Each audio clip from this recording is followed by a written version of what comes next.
Hoje nosso programa, o Identidade, nós vamos focar um político experiente, começou jovem na política marianense, cumpriu 3 mandatos. Nós estamos falando do Bruno Mol Crivellari. Bruno, é um prazer para nós estar te recebendo aqui no nosso estúdio. Você sempre também com a agenda cheia, mas hoje eu falei, não pode passar não, hein? E hoje ele conseguiu um horário e está aqui hoje no nosso estúdio gravando conosco esse programa que vai no ar. Bruno, boa tarde, tudo bem? Boa tarde, Roberto, boa tarde a todos que nos acompanham. Quero agradecer muito aí, privilégio poder estar aqui com você hoje. O programa Identidade tem ganhado aí, né, a audiência dos marianenses, porque tem trazido pessoas e temas relevantes para a nossa cidade. Muito obrigado aí. A gente do Identidade, essa trajetória sua, maravilhosa, vencedora, diga de passagem. Você começou na política muito novo, igual eu abri o programa aqui falando. Com quantos anos você começou na política? Eu comecei em 2004, na verdade, com 22 anos. Foi minha primeira, eu concorri a primeira vez. E lá faltou apenas 30 votos para me eleger. Mas um menino, mas muito interessado na política, já acompanhando. Eu falei que eu nasci lá nos Diretas, lá no impeachment do Collor, né? Ali os caras pintadas, e eu muito novo ainda, mas acompanhando aqui na televisão, e aquilo me aguçou. O interesse em participar da política, em conhecer. E dali eu comecei a estudar, acompanhar quem que era prefeito, quem que era presidente, os deputados. Em 2004 surgiu a oportunidade de eu me candidatar. E assim eu fiz, faltou 30 votos, mas para mim foi uma vitória muito grande. Você ficou suplente. Eu fiquei suplente, primeiro suplente. Aí quando foi em 2008, eu vim, né, de um trabalho feito no PROCON, que me gerou aí um conhecimento muito grande na cidade. Eu fui o mais votado da história. Eu me lembro, o PROCON era ali no ginásio poliesportivo lá, né? Eu te atendi várias vezes lá. Foi mesmo, eu tinha uns problemas que o Bruno ligava na hora e resolvia. Eu me lembro do problema de um site que eu comprei. Justamente, eu lembro desse caso até hoje. Lá de São Paulo. Justamente. Me levou meu dinheiro, viu? Acabou que não cumpriu com o que foi combinado com você, que intermediou essa negociação, e o cara lá em Presidente Prudente, ele não cumpriu. Isso em 2006. Aí larguei pra lá, fiquei no prejuízo, né? Então assim, ali o PROCON teve essa visibilidade, e o que me credenciou a ser candidato em 2008 e ser o mais votado da história da cidade. E ali começou a minha trajetória política. No PROCON, Mariana. Quem era o prefeito que te convidou? Celso Cota. Foi o prefeito Celso Cota, o atual prefeito hoje. Ele que me convidou, eu vim candidato em 2004. Ele disputando com o João Ramos, lembra daquela eleição duríssima? Lembro. Muito polarizada. E a minha primeira experiência como candidato foi ali a convite do próprio Celso Cota. E era qual partido que você foi eleito? Eu fui no PSDB. PSDB. Você ficou no PSDB há muito tempo, né? Muitos anos. Então era coxinha. Acabou isso, né? Acabou isso, né? Eu acho que a nossa política... Agora é o Bozo. Tem muita coisa que traz a política nacional, mas uma política regionalizada, assim, de dentro de casa, ela não tem muito essa questão partidária. Verdade. Você tem a questão ali das amizades, da família, das famílias que envolvem na campanha. Então o partido ele tem uma identidade, você procura aquela identidade do partido, mas ela não interfere tanto como no cenário nacional. Então é isso, e você foi já, igual no início do programa, eu disse aqui, 3 vezes eleito. 3 vezes. 3 vezes eleito, fui presidente da Câmara no biênio 2013 2014. Então nós fizemos um trabalho ali importantíssimo na Câmara, né, modernizando a Câmara, colocando ali a população dentro da Câmara, inclusive participando das discussões e das decisões do Legislativo. Então foi muito importante aquele período. Então vamos começar a sua trajetória política, então vou começar. Você disse aí que foi Celso que te convidou para assumir o PROCON, em 2004. Isso. Como é que está seu relacionamento com o Celso hoje? Olha, Celso é uma pessoa que tem um profundo respeito e carinho por ele, né? Como você colocou, nós começamos a nossa trajetória a convite do atual prefeito Celso Cota, lá em 2004, onde eu recebi uma ligação, como eu disse, um menino ainda, mas acompanhando a política. Ele viria numa disputa com o João Ramos, que seria muito dura. Então o Celso estava buscando aqueles jovens que estavam engajados na política, e eu era um desses, mas sem pretensão de candidatar. E foi o Celso que me estimulou. Ele falou, olha, você tem potencial, eu estou te acompanhando, vem candidato. Filiei no partido do Celso. Eu falei que foi no PSDB, mas foi no PL. PL lá, porque era PR. Iniciei lá. E tive esse convite, aceitei, tive 530 votos. Olha, muito voto para um menino que não tinha ainda um trabalho apresentado na cidade. E o Celso ficou muito entusiasmado com aquilo, né, com a minha votação. E eu passei no vestibular em Viçosa, eu fui embora para Viçosa em 2005. Em 2006, eu recebo um telefonema do Celso me chamando para assumir o PROCON de Mariana, porque eu não poderia sair de Mariana naquele momento com uma votação muito expressiva que eu tive. Então, aí vim o PROCON, assumi, nós já falamos sobre isso, e tive um trabalho aí que me permitiu de novo ser candidato, aí com o Roque Camelo, que foi apoiado por Celso. 2008. Então. Onde eu fui eleito o vereador mais votado da história da cidade. Aí você já estava com quantos anos? 20? Eu estava com 30 anos já. 30? Tenho 29 anos. 29. Ainda, jornalista é ruim de matemática, mas agora eu já estou praticando, né? Então você fez esse trabalho e você foi... Qual que foi sua plataforma política no primeiro mandato? Verona, eu iniciei nesse engajamento político, o PROCON ele me abriu muitos olhos para causas sociais na cidade. O que Mariana precisava, quais eram as deficiências. Eu lembro que eu discuti isso muito com o Celso, que me deu toda a liberdade para trabalhar no PROCON. E esse envolvimento eu comecei a levar para outras cidades e trazia também as demandas de lá. Tanto que nós trouxemos para Mariana em 2008, o Fórum dos PROCONs Mineiros, por causa da nossa atuação aqui, onde acontecia só em Belo Horizonte e Uberlândia. Foi destaque, então? Destaque no PROCON do Estado. Nós trouxemos para Mariana, foi no Colégio Providência, e foi um grande evento. E assim, Mariana tomou uma visibilidade também na defesa do consumidor. E eu levei aquelas demandas do consumidor e também a outras demandas que chegavam ali para a Câmara. Então foi isso que começou a me atentar para os problemas da cidade. E nós conseguimos ali nessa plataforma, nesses 4 anos, muito difícil, 7 prefeitos que passou naquele mandato, você lembra disso? Então assim, o que expôs muitos vereadores, e muitos deles não se elegeram por causa daquilo, mas o nosso trabalho ali muito direcionado permitiu que a população falou, não, o Bruno merece uma nova oportunidade. Foi quando nós reelegemos em 2012. O Bruno, nosso programa é de meia hora só. O diretor hoje falou que não pode passar, porque está ficando muito extenso. Então nós vamos acelerando aqui. Hoje não vamos nem ter o nosso intervalinho não, porque eu preciso aproveitar até os 2 minutos de intervalo.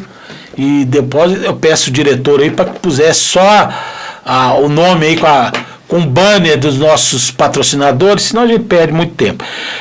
Então você ficou esses 3 mandatos, né? Isso. 3 vezes 4, 12 anos de vereador. E depois você vem como candidato em 2020. 2020 você vem como candidato e junto com Celso, com Newton, quem mais tinha? Roberto? Roberto, eu falo... Davidson? Roberto e Davidson, né? Eu falo que até nisso o destino contribuiu comigo. Você vinha numa disputa contra Celso Cota, uma liderança inconteste na cidade, e contra Newton Godoy, um homem que tem uma história na cidade, tem uma referência positiva na cidade. E eu vim no meio dos dois. Isso para mim está no meu currículo. Eu disputei uma eleição muito dura, muito polarizada, onde um grupo investiu pesado, o outro foi com o nome, com a história também muito pesado. Mas eu fui, porque eu fiz um trabalho muito importante na Câmara, sólido, numa oposição muito direcionada ao que estava acontecendo e não estava acontecendo na cidade. Então, assim, fiquei em terceiro lugar, o que para mim foi uma vitória muito grande, ter participado daquele pleito eleitoral. Mas para vereador em 2020, é lógico que você ia ganhar. Você ia ser reeleito pela 4ª vez. Isso. Mas você viu o cenário daquele momento ali, Celso estava naquela dúvida se ele seria candidato ou não, se a justiça eleitoral ia poder... Opa, o microfone caiu. Ia poder ser ou não, porque existia uma possibilidade dele estar sendo impugnado. Eu até questionei muito isso, Verona, o Celso ele poder vir candidato, porque tinha uma pendência, tanto que ele ficou 3 anos afastado. E eu, olhando aquilo, nós temos um eleitor muito parecido, e eu vi aquele buraco que poderia acontecer, e como aconteceu. Eu falei, olha, eu tenho a possibilidade de herdar esses votos, caso o Celso não assuma a prefeitura, não venha candidato. E foi o que eu fiz, foi uma matemática que eu fiz, que infelizmente não deu certo, mas a nossa estratégia ela foi correta. Porque de fato ele não assumiu, e Mariana hoje passa por esse problema por causa dessa questão. Fui muito crítico lá atrás, Mas se a justiça hoje determina que Celso voltou e é o prefeito, quem sou eu para contestar? O que eu quero é que Mariana ande e que as coisas aconteçam, porque Mariana, 3 anos parada e dinheiro não é o problema. Ô Bruno, meu roteirinho aqui, qual que é o pior problema de Mariana na atualidade? Eu acredito que não tem um problema, são problemas que eles acarretam... Aquele principal, é habitação, é social... Nós vemos hoje 2 problemas que saneamento prefeito básico. Ele tinha que assumir para si. É questão de cabeceira. É o problema habitacional, que Mariana está crônico, e o problema de abastecimento de água. São 2 problemas que afetam o marianense. Afetam as famílias marianenses, a dona de casa, aquele trabalhador que chega em casa. Esses problemas, porque Mariana é uma cidade hoje completamente inflacionada, com uma bolha imobiliária que ninguém consegue resolver isso, e as pessoas precisam de morar. E agora, muito emprego, as pessoas vêm para Mariana, têm que morar, não conseguem pagar um aluguel, o que eles fazem? Eles vão para a ocupação irregular. Que há também uma especulação muito grande em torno disso, e eles falam, eu vou ficar aqui. Aí o que vai? Não tem água, não tem saneamento básico, não tem luz. Então os 2 problemas, respondendo diretamente a sua pergunta, saneamento básico, abastecimento de água e questão de habitação. São 2 problemas crônicos de Mariana. E eu sei que estava no seu plano de governo. Isso mesmo. E qual que seria a solução? Olha, no meu plano de governo, eu elenquei esses problemas. Eu falei que foi um plano de governo viável e praticável. Eu comparei o nosso, com outros planos de governo, e eu vi que tinha muita fábula em plano de governo de outros candidatos. E Mariana não aguenta mais fábula, não aguenta mais, nós vamos fazer. Não, você tem que ter um plano de governo que ele é praticável. Olha, eu tenho aqui um cronograma de 4 e 8 anos para implementar aquilo que nós queremos. Na questão habitacional, você tem que enfrentar o problema de frente. Não as pessoas que estão morando em uma ocupação irregular, porque talvez ele não tem para onde ir. Que não falta de opção mesmo. Não deveria ser uma justificativa, mas tudo bem, estão ali. Agora, Mariana tem muita terra em volta dela. Por que não resolve o problema? Por que não chama os proprietários das terras para dizer, olha, eu vou te dar um prazo para você fazer o loteamento, senão a prefeitura vai fazer. Eu vou desapropriar e nós vamos fazer o loteamento. Nós vamos vender os lotes atendendo à realidade financeira de cada família. Você pode pagar R$50 por mês, você vai ter o seu lote. Com saneamento básico, energia elétrica, com documentação, regularizado. Mas não deixa invadir para depois ver o que faz. E muitos deles hoje morando em situações de risco. Então assim, o meu plano de governo tinha tudo isso muito bem desenhado por pessoas que entendem, pessoas da área. E pessoas falam, olha, você tem um programa aqui de curto, médio e longo prazo para resolver os problemas. Qual que é o problema? Qual que é a solução hoje da água? Ninguém tem. Habitação, ninguém fala nisso. Mas as coisas estão acontecendo e deixando de acontecer na cidade. Bruno, então, esse ano 2023, nós estamos em novembro, a prefeitura já arrecadou mais de 700 milhões. Isso eu vi no portal da Transparência. Esse valor de 700 milhões resolveria, ou daria para dar o pontapé inicial para resolver esse problema de habitação e saneamento básico? Nós estamos falando de uma das maiores arrecadações do Estado e, quiçá, do Brasil. Uma cidade de 60 mil habitantes, 70 mil habitantes hoje com a população flutuante, recebe 700 milhões de reais, quase R$1 bilhão.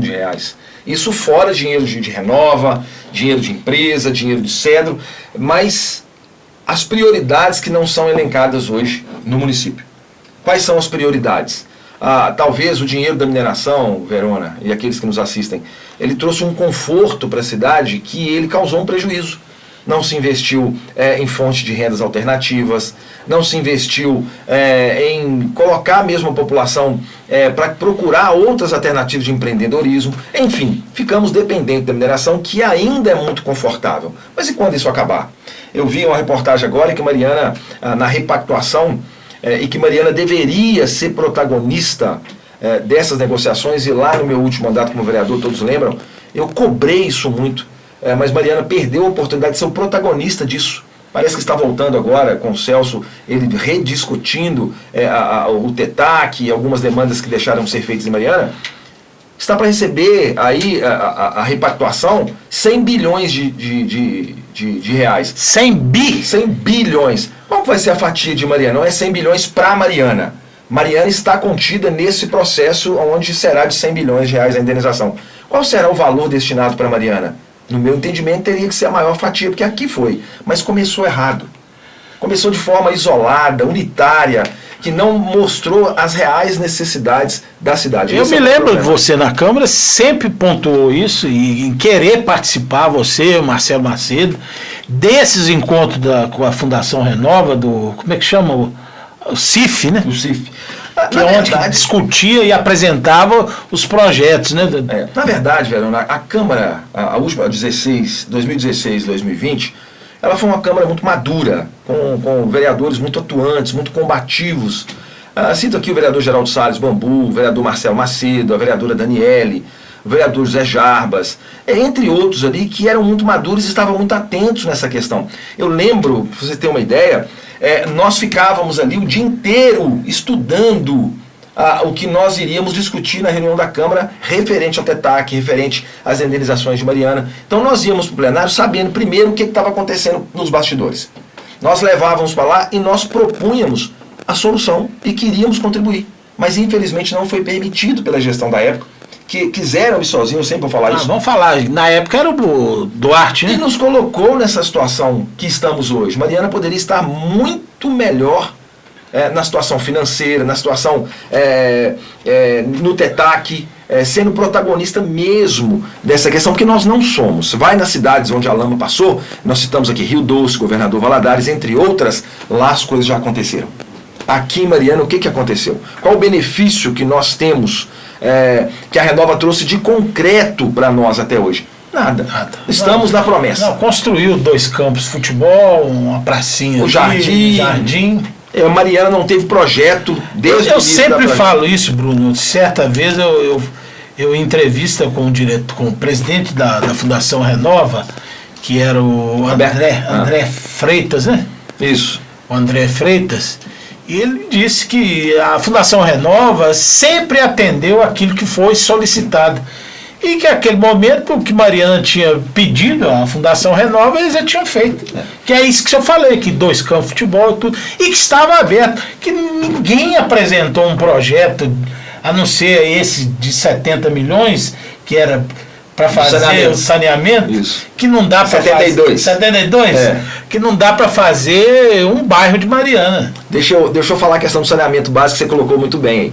A Renova tinha o valor de 500 milhões de reais destinados para o saneamento básico de Mariana.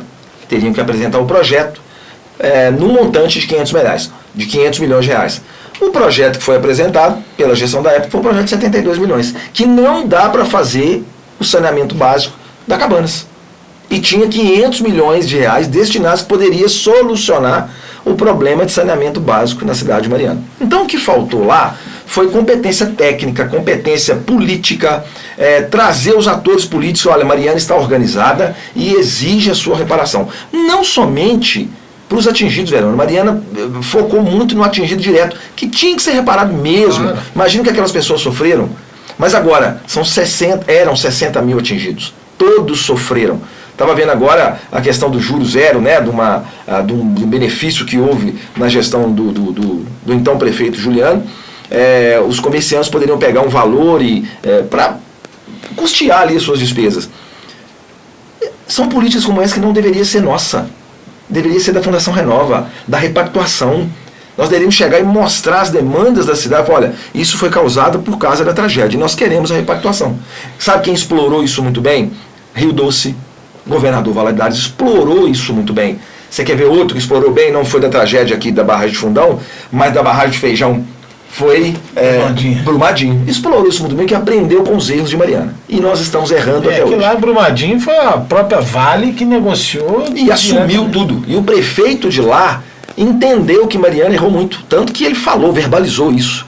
Parece que o Duarte Júnior teve lá querendo ajudar, disse que não teve muito sucesso lá, porque viu que houve muito erro aqui. E olha, não, aqui nós vamos fazer da nossa forma. E lá hoje tem um sucesso lá, a Vale está reparando, está atuando, enfim. Mas ainda dá tempo para a gente fazer alguma coisa? A atual gestão, como você falou, que o Celso chegou mesmo e tentando, ou está conseguindo, né, esse diálogo mais aberto com a Renova.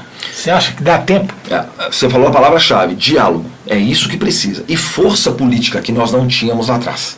Não houve força política. Porque imagina o interesse por trás disso, Verão. O interesse político, o interesse jurídico por trás disso. Sozinho ninguém vai. E hoje, o Celso, essa força política, tanto na Assembleia quanto no Congresso Nacional, ele tem. E é isso que precisa, as pessoas para abrir a porta do gabinete do presidente, do gabinete de um senador, da Vale, que não é fácil chegar. Mas a força política vai permitir essa negociação. Nós não temos muito tempo. Nosso tempo está acabando. Nós temos praticamente a menos de um ano do processo eleitoral. Eu não acredito que as negociações de interesse da cidade será decidida nesse prazo de um ano. Bom, o Celso também fala muito em repactuação e pactuação também, porque eu acho muito importante a pactuação, porque essas empresas estão aí, as mineradoras, não estou falando nem de Fundação Renova não, que poderia ser mais parceira de nossa cidade, e agora o prefeito Celso vai fazer valer isso aí, da pactuação, e parece que já tem muitos projetos em andamentos.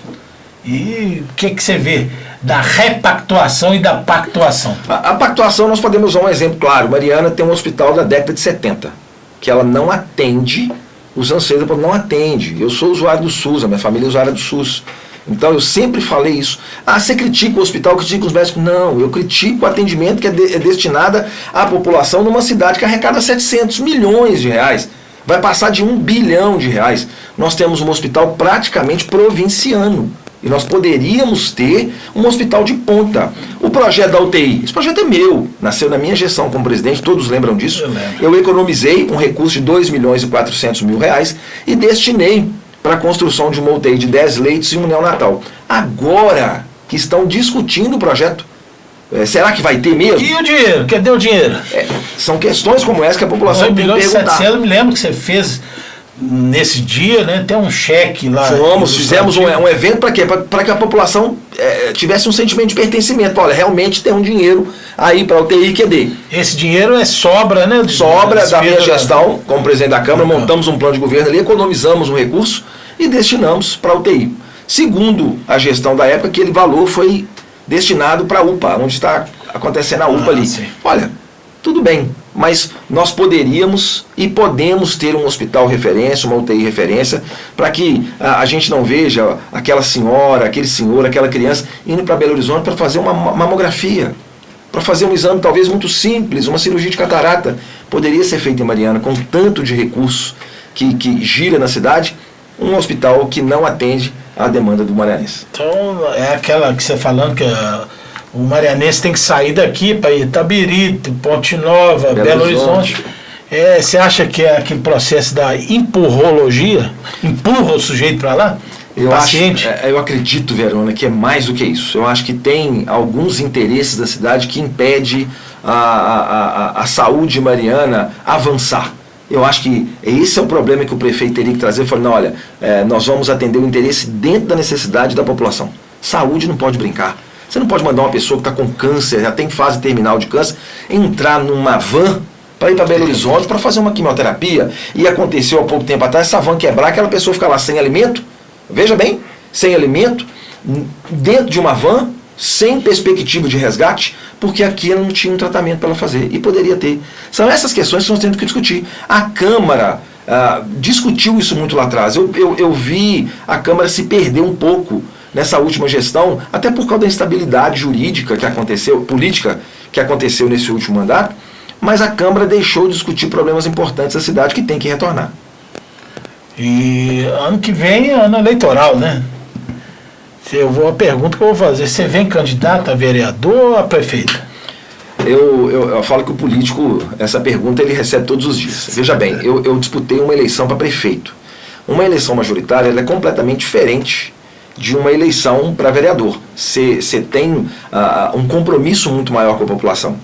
Só que eu não sou menino na política, eu já tenho uma experiência, eu tenho uma trajetória, eu tenho conhecimento de bastidores de política, de vivência política, administrativa. E quando eu olho o cenário hoje colocado, eu vejo duas grandes lideranças que polarizaram. Hoje o Celso Cota retornou, como eu disse, é uma liderança, não tem como tirar isso dele.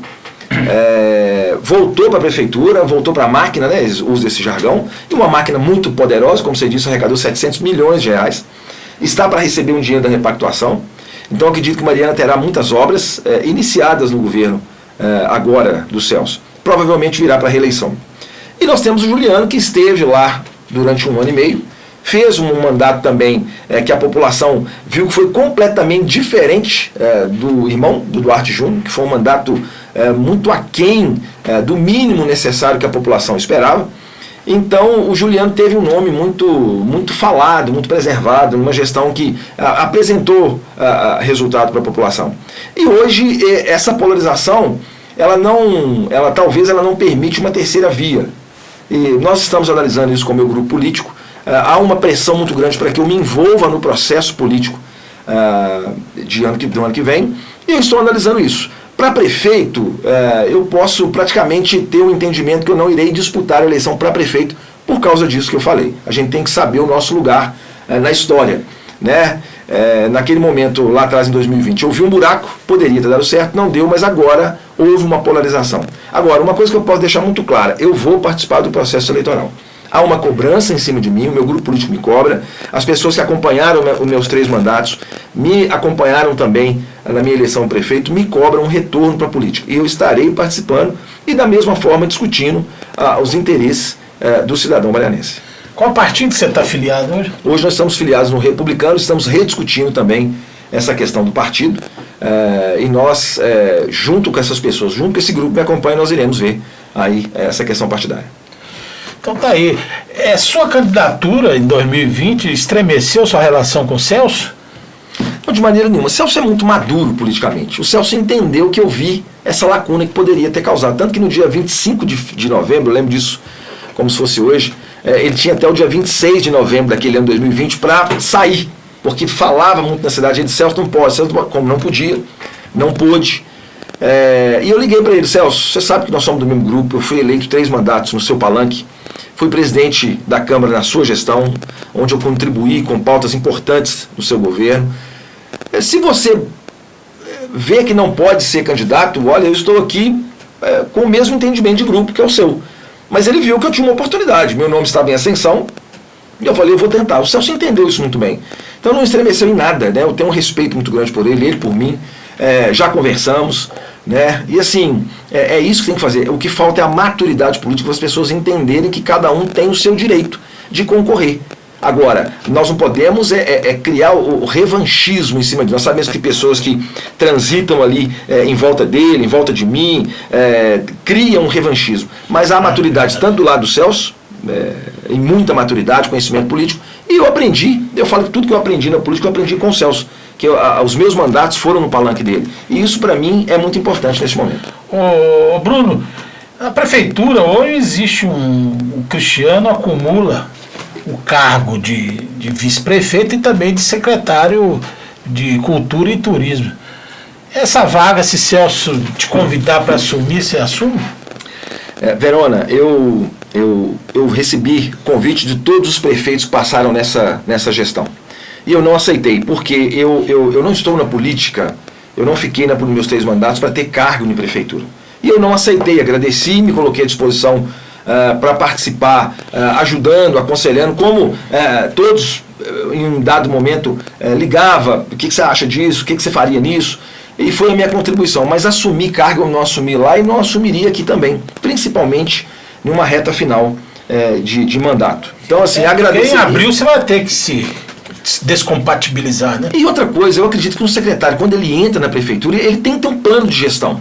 Isso aqui, nessa pasta que você está me convidando. Um exemplo, se me convidasse para ser gestor do SAI, não, eu não aceitaria.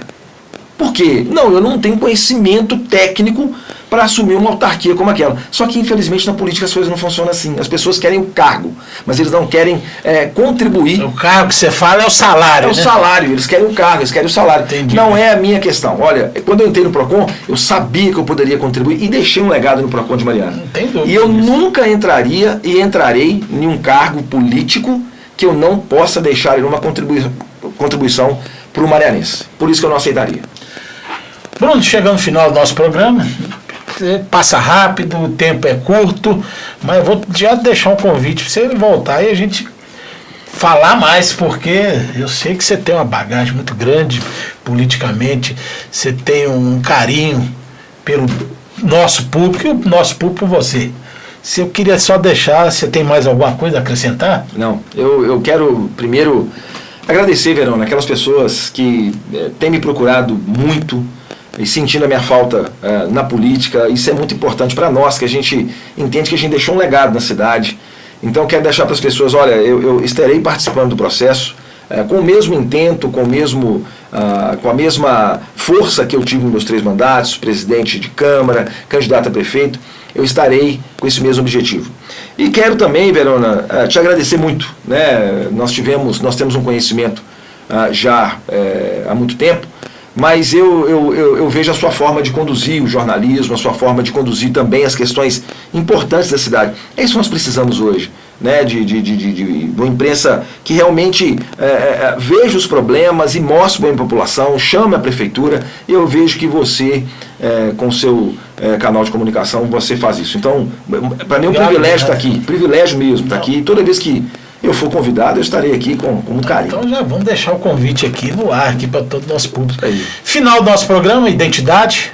Hoje nós focamos o cidadão, o político, Bruno Moll, que está aí com revelações que vocês viram aí, vão acompanhar no nosso programa. Muito obrigado e curta lá o nosso canal Identidade TV no YouTube. E também em todas as nossas redes sociais, no Instagram, Facebook, que mais? Nosso site, que é o www.territorionoticias.com.br. Tem notícia fresquinha toda hora.